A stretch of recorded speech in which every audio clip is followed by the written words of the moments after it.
Kembali lagi di News Pagi, pemirsa. Perangkat desa di Kabupaten Rejang Lebong, Bengkulu digerebek saat pesta sabu. Dari hasil penggerebekan, polisi menyita sabu dan ganja.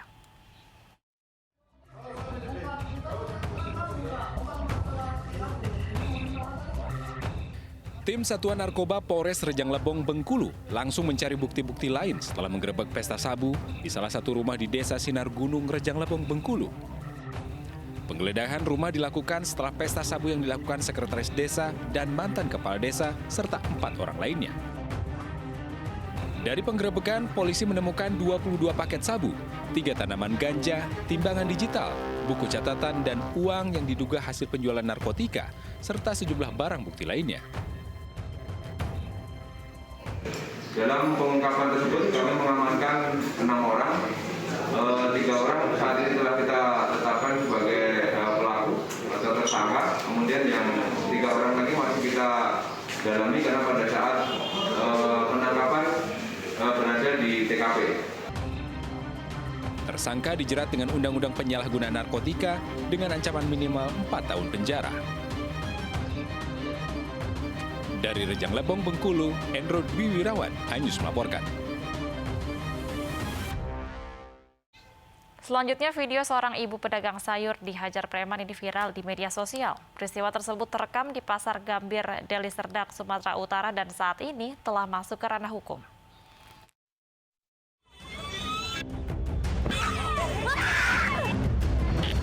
Video amatir merekam seorang perempuan pedagang sayur dianiaya sekelompok pemuda di Pasar Gambir, Kabupaten Deli Serdang, Sumatera Utara. Diduga, pedagang perempuan ini tidak memberikan uang lapak kepada pelaku sehingga pelaku nekat menganiaya korban. Kami di lapangan, terus dibilangnya sama kami, ya Oranias, tak usah kau jual di situ, jala agak sepi, bilangnya. Terus aku bilang sama dia, tunggulah bang, biar digeser beca itu, tunggu biar kuturunkan barang ini, bilang. Datanglah dia, banyak kali mulu ditundangnya lah aku 2 kali di sini. Baru udah 2 kali situ aku bilang sama dia, bang, jangan kau sama perempuan apa, hebat kau. Korban tidak terima dengan penganiayaan yang telah dilakukan oleh keempat pelaku hingga melapor ke polisi. Polisi menangkap pelaku penganiayaan bernama Benny dan mengejar pelaku lainnya. Ini tersangka atas nama berinisial BS telah kita amankan di Polsek Prostituan. Namun pelaku kini justru melaporkan balik korban atas tuduhan penganiayaan. Benny membantah tuduhan pengutipan uang lapak seperti yang dilaporkan oleh korban. Ia menyatakan persoalan muncul karena becak yang ditumpangi pedagang sayur itu menimbulkan kemacetan hingga berujung perkelahian. Kasus saling lapor ini kini dalam penyelidikan Polsek Percut Setuan. Dari Medan, Sumatera Utara, Adi Palapa, iNews melaporkan. Seorang pria ditemukan tewas bersimbah darah di kamar hotel di Jalan Jamin Ginting, Medan, Sumatera Utara. Pria yang belum diketahui identitasnya itu diduga menjadi korban pembunuhan teman prianya sendiri.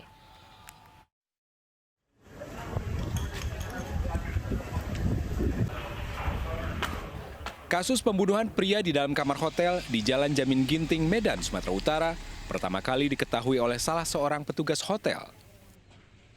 Petugas menggedor kamar karena terdengar ada keributan. Namun saat pintu dibuka, seorang pria keluar dan mengancam petugas dengan senjata tajam dan kemudian kabur dengan mobil. Saya mendobrak pintu. Baru yang bunuh ini mengancam saya dengan senjata tajam. Dan begitu saya larilah. Dan nggak lama yang pembunuh ini keluar. Keluar naik apa? Naik mobil wuling. Terus? Udah gitu keluar itu dengan balap-balap lah sampai ditabrak portal.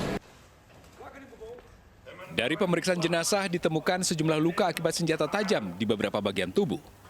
Diketahui korban masuk ke dalam hotel bersama seorang teman prianya dengan menggunakan mobil.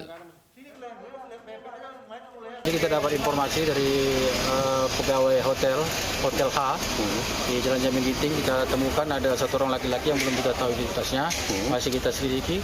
Posisinya sudah tidak bernyawa lagi. Kemudian kita turunkan tim identifikasi dari Poltabes. Sekarang ini mayat sudah berada di Rumah Sakit Bayangkara untuk kita lakukan otopsi berikutnya. Untuk pemeriksaan lebih lanjut, jasad korban dibawa ke Rumah Sakit Bayangkara Medan. Sementara itu, polisi tengah melakukan pengejaran terhadap pelaku yang sudah diketahui identitasnya dari nomor kendaraan mobilnya. Dari Medan, Sumatera Utara, Ahmad Ridwan Nasution, iNews melaporkan. Pemirsa, polisi menangkap seorang pria yang membunuh adik iparnya di Kabupaten Gunung Mas, Kalimantan Tengah. Pelaku mengaku sakit hati karena korban sering memarahi dan memukul istri serta keponakannya. Polisi dari Satreskrim Polres Gunung Mas, Kalimantan Tengah menangkap seorang pria berinisial B setelah membunuh adik iparnya bernama Yufri. Menurut keterangan kepada polisi, tersangka berdalih membela adik perempuan dan keponakannya yang sering dimarahi dan dipukul korban. Tersangka kemudian membunuh adik iparnya hingga tewas menggunakan pisau lipat setelah terlibat duel. Merasa sakit hati karena adiknya yang merupakan istri dari korban Y sering dimarahi, termasuk anaknya sering dimarahi dan dipukuli oleh korban Y tersebut. Tersangka dijerat pasal pembunuhan dengan ancaman pidana maksimal 15 tahun penjara. Dari Kabupaten Gunung Mas, Kalimantan Tengah, Ade Sata, iNews melaporkan. Sementara itu, pemirsa, belasan pensiunan aparatur sipil negara dan TNI di Purbalingga, Jawa Tengah menjadi korban penipuan senilai hingga miliaran rupiah. Mereka berbondong-bondong mendatangi Mapolres Purbalingga untuk melaporkan koperasi yang diduga telah menipu.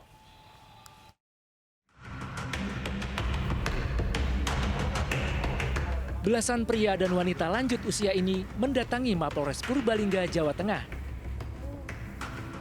Mereka adalah pensiunan aparatur sipil negara dan TNI yang menjadi korban penipuan oleh sebuah koperasi senilai hingga miliaran rupiah.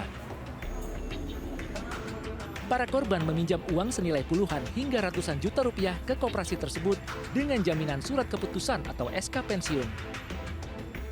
Namun hingga batas waktu angsuran selesai, SK pensiun yang menjadi jaminan tidak kunjung dikembalikan. Kantor di kantor pos Purbalingga.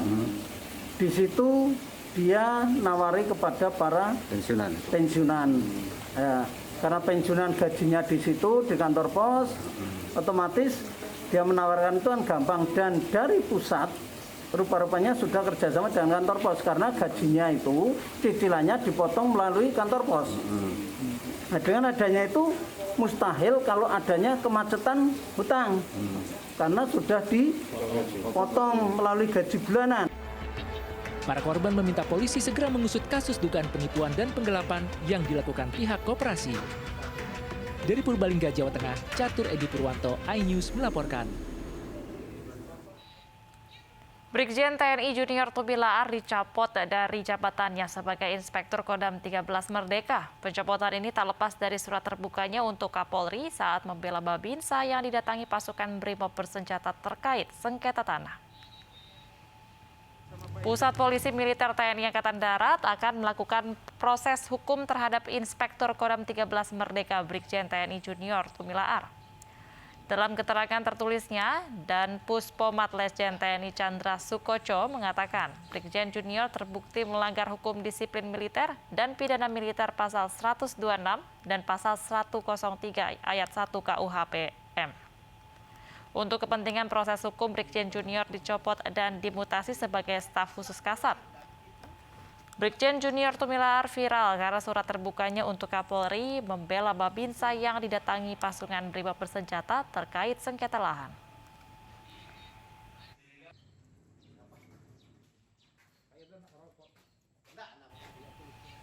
Informasi selanjutnya dari Yogyakarta, pemirsa, gabungan mahasiswa Gejayan memanggil berunjuk rasa di Yogyakarta. Mereka menuntut penuntasan kasus korupsi dan Omnibus Law.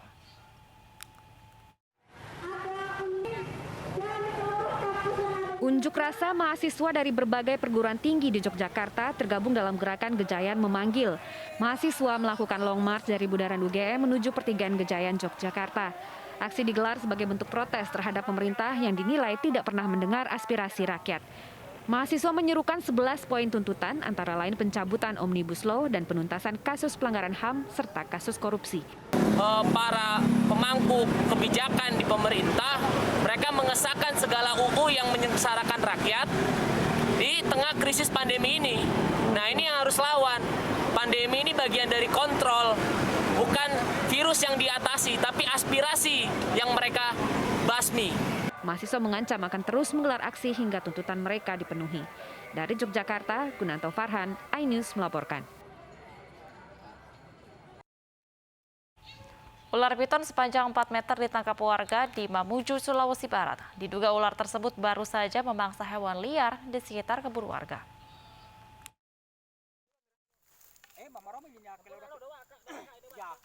Sejumlah petani berjibaku menangkap seekor ular piton berukuran 4 meter yang berada di dalam kebun. Ular ini pertama kali ditemukan warga saat sedang membersihkan kebun miliknya. Ular sudah tidak mampu bergerak terlalu jauh. Diduga ular ini baru saja memangsa hewan liar di sekitar lokasi. Kami sementara membersihkan kebun dan kemudian ada sesuatu yang mencurigakan. Kemudian kami cari itu, ternyata ular besar di dalam. Ular di sekitar kebun ya? Iya, di atas kebun.